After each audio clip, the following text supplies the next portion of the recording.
This is the second episode in a 5-part series titled How a Biased Slavery Narrative Was Weaponized Against Western Civilization.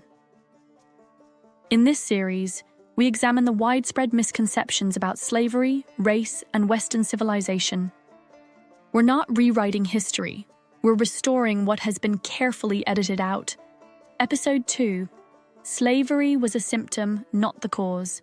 When discussing slavery, we often treat it as a singular cause, a root evil that explains many modern-day inequalities. But what if slavery wasn't the beginning of the story?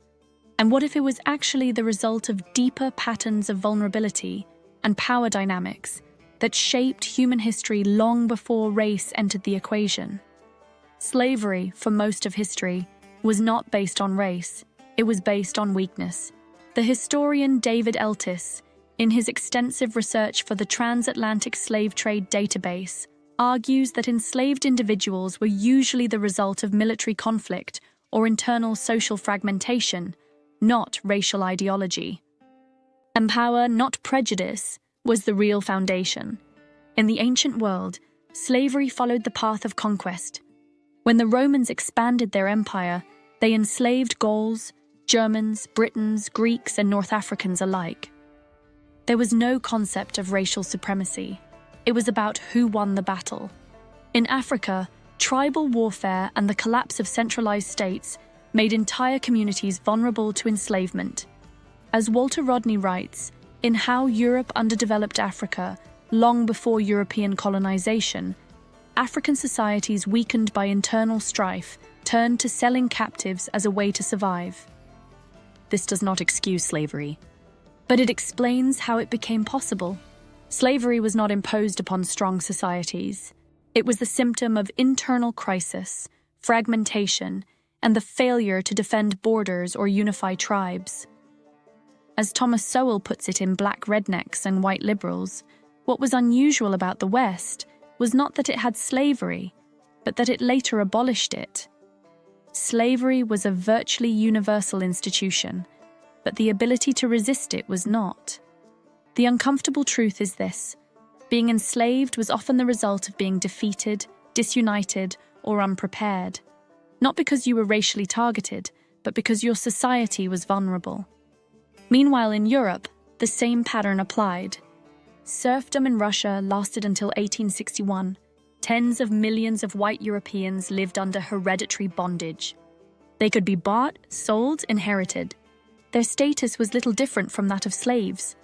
In the words of historian Orlando Figes, in Natasha's Dance, A Cultural History of Russia, Russian serfs were the property of their landlords, bound to the land, often sold without the land, and subject to near absolute control.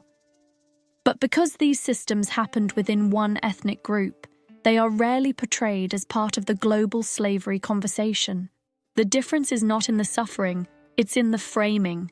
Let's take a concrete example: the Kingdom of Congo in the 15th and 16th centuries. In le 16e siècle, historians Bartholomé Benassar and Jean Jacquard describe the internal structure of the Congo Kingdom before any European colonization. The kingdom was made up of several ethnic groups, dominated by the Bakongo, who had themselves been invaders in the 12th century. There was a clear ethnic hierarchy. The Bakongo ruled, and other Bantu populations were subordinated. Social inequality was sharp. Certain professions were monopolized by a noble class, the Munesi Konghi, and these groups used slaves in their artisan workshops, especially blacksmiths and weavers. The authors note, the political organization of the state reproduced the division of ethnic groups. Certain functions or professions were the monopoly of the nobles, who made use of slaves. The political system institutionalized inequality long before the arrival of Europeans. Even the early Christianization of the region was not imposed.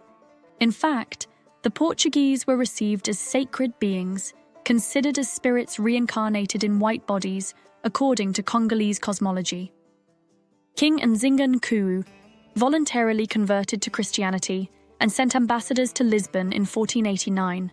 His son, Afonso I, became known as the Apostle of Congo, and built churches, schools, and established links with the papacy.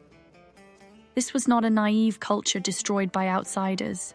It was a complex kingdom that willingly entered into contact with Europe and that had long been shaped by its own hierarchies, slave systems, and internal rivalries. This case exposes how misleading the common narrative is, that Africa was simply a victim and Europe a predator. Many African societies were already using slavery before colonization, and in some cases, enthusiastically participated in the global slave economy. This is why the modern narrative, which treats slavery as the root cause of all racial disparities today, falls apart under scrutiny. Slavery is better understood as a consequence of weakness, not the cause of modern injustice.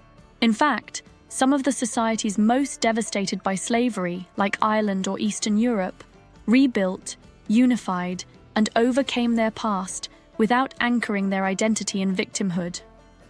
So why is this not emphasized in today's discourse?